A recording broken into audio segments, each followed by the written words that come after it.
Yo, what is up, guys? Today we're going to be doing a full card prediction for LFA 96 Mendoza versus Dagvadors. This fight currently has 7 pro MMA bouts on this fight card.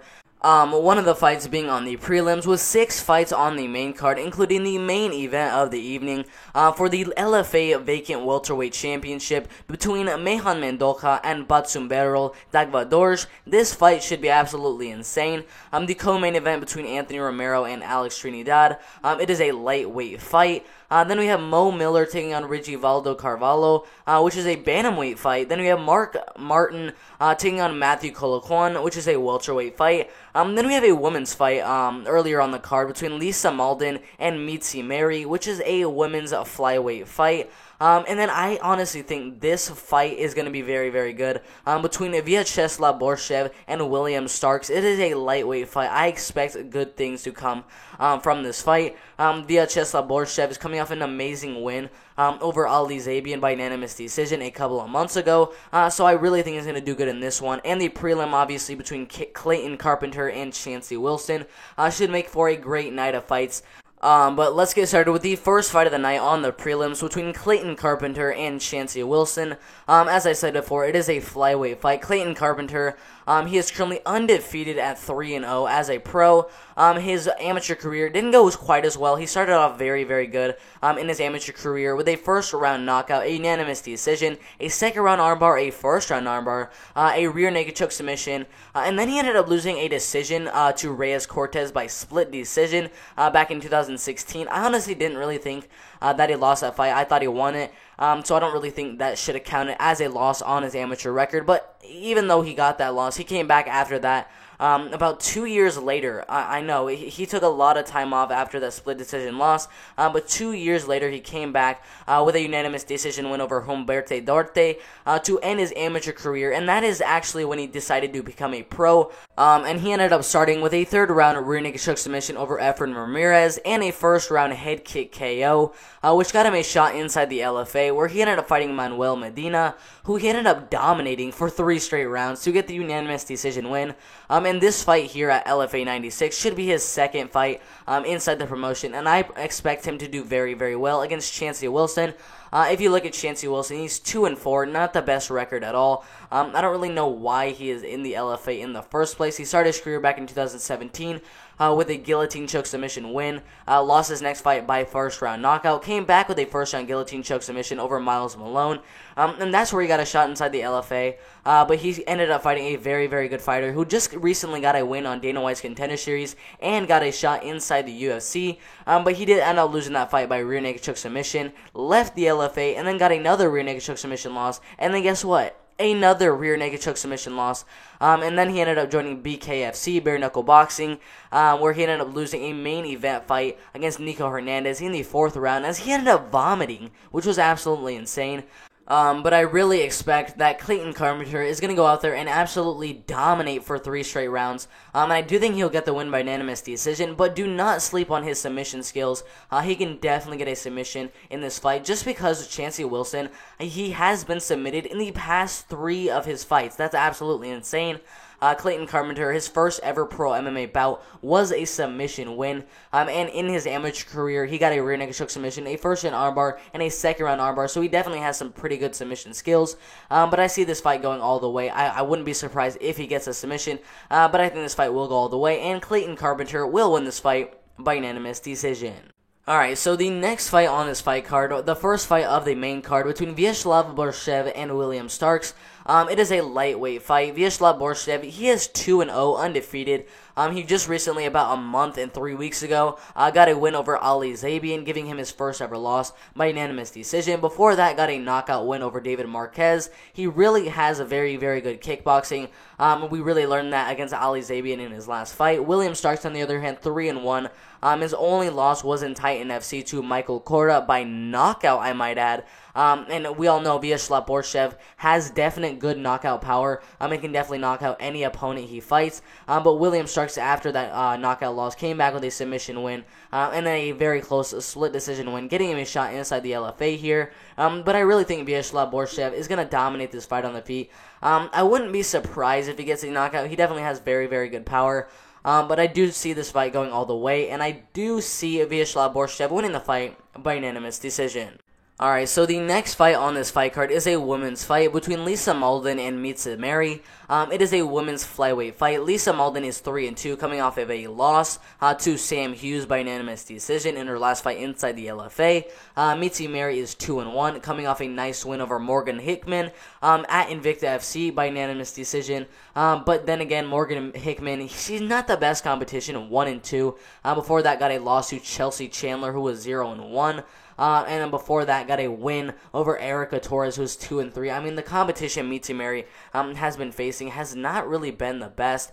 Lisa Malden, her competition hasn't been the best either. Her last fight against Sam Hughes was definitely probably her best competition as of today.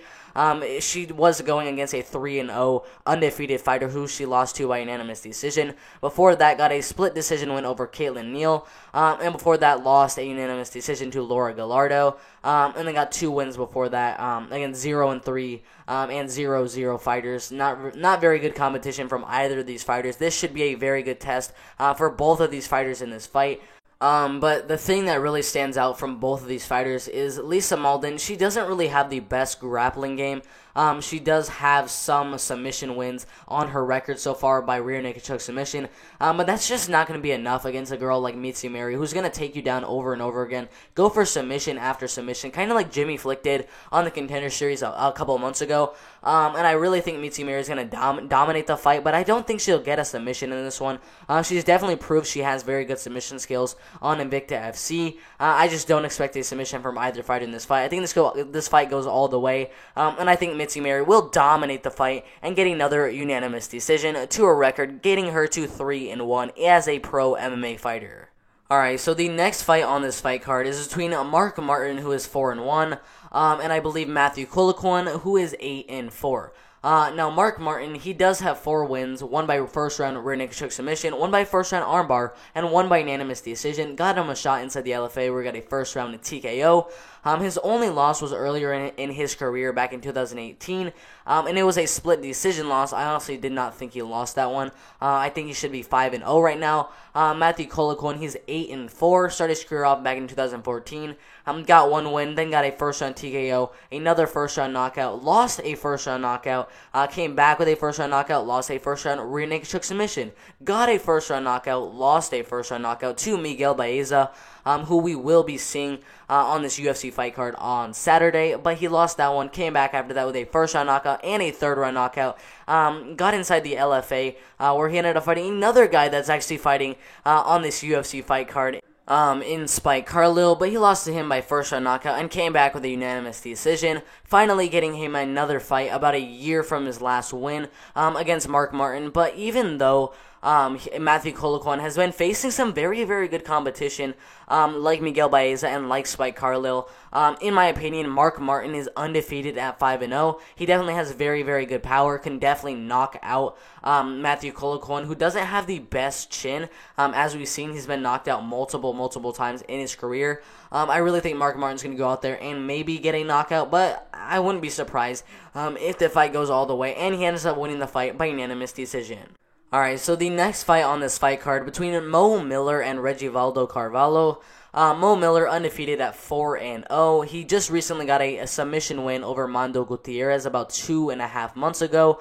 Before that, got a knockout win, another knockout win, a unanimous decision win, and then another unanimous decision win as an amateur. Regivaldo Carvalho, 5-2, coming off of 2 straight wins, 1 by guillotine choke and 1 by knockout, both inside of Bellator. Before that, got a submission armbar loss to Joe Hamilton, and a rear naked choke submission loss to Matt Jones. So he doesn't have the best grappling or submission defense. Mo Miller definitely has very good submissions, as we saw in his last fight against Mando Gutierrez.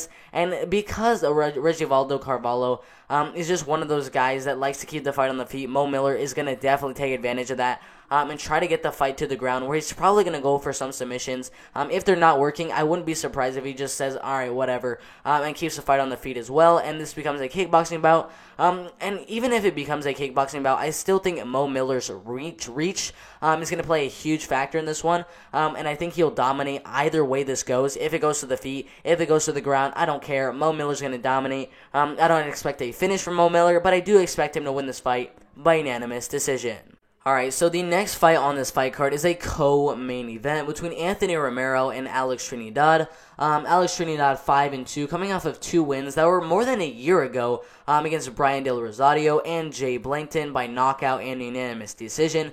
Before that, got a a submission loss to Josh Wick, and before that, got a split decision win and a unanimous decision win. Anthony Romero, on the other hand, undefeated, 8-0. You look at this man's career: unanimous decision in KOTC, unanimous decision, third round rear naked choke submission, unanimous decision, first round knockout, unanimous decision, first round knockout, got a shot on Dana White's Contender Series, won that one by unanimous decision. But Dana was not impressed enough to give him that UFC contract. So he's coming here on LFA 96 to see if this win could impress Dana, to give him a short notice spot inside the UFC sometime later on in his career. But I really think Anthony Romero is definitely going to dominate this fight. As we saw in his last fight on the Contender Series against Mike Breeden, he is dominant, and I mean dominant on the feet. He can land some really heavy shots. We didn't see much of those heavy shots in his last fight on the Contender Series.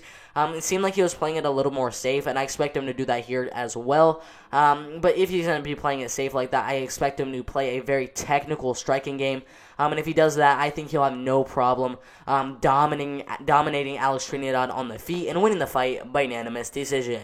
Alright, so the next fight on this fight card is a horrible fight. Now, I'm just kidding. It's the main event. You all know Meihan Mendoza and Batsuberl Dagvadors for the vacant welterweight championship. This fight should be absolutely amazing. Meihan Mendoza is 10-4. And he is on a 4-fight win streak over Joshua Moreno by unanimous decision, Bobby Lee also by unanimous decision, Cassius Kane by second round triangle choke submission, and Devin Smith by second round knockout. Before that, he was on a 3-fight losing streak to pretty good competition, I have to say, in Matthew Franco, LaRue Burley by unanimous decision and first round knockout, and then Christian Aguilera, who we just recently saw have some fights inside the UFC, but he lost that one as well by first round knockout, and has really made a resurgence in 2019 and in 2020.